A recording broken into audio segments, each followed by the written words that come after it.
Change management. Look, any kind of system adoption implementation, the biggest challenge and expense to the whole thing is change management. Right. It's not the software itself, it's not the consulting, it's not the data. All of those are important, right? But it's how you manage change. It's change management. And that means your people, your processes, etc. And deciding to adopt two layers of change management at the same time, meaning not only am I going to introduce new software with all sorts of instruction and user training, but I'm also going to change the way people work. Right.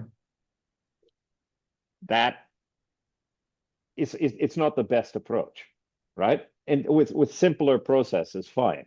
And the very fact that they're using software now. But look, if you've got a purchasing process, for instance, right? The likelihood is somebody wants something, they fill out a form, it might be manual, it gets emailed, Yeah. it gets approved, it gets executed and goes to the supplier, and then you receive it, right? Yeah. How are you doing purchasing otherwise? So you already have human processes, Yeah. okay? Those human processes are the ones that you want to model first.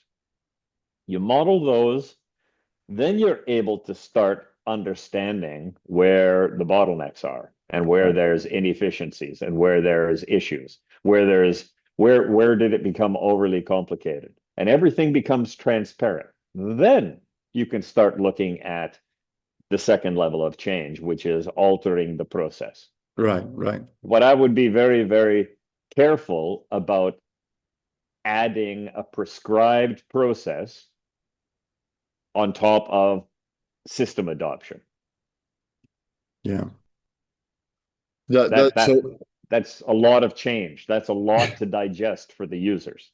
yeah, no, well, no wonder why we discussed last week about the Yeah. 75% or even higher failure rates of these systems. And I think here is a clear explanation in more detail. So is two layers of changes happening at the same time is highly disruptive. So the adoption I'd say drop. it's second place Yeah, to second place. The number one is the Salesforce making promises that yeah, the implementation team aren't able to keep. yeah, It's not always done on purpose. It's not, Machiavellian kind of thing. It's just it's easier to talk about something than to actually yeah, actively do it. But throughput, back to our main yeah, subject here, that throughput, um, that could be all of your business processes, right? right. And you want them to be efficient.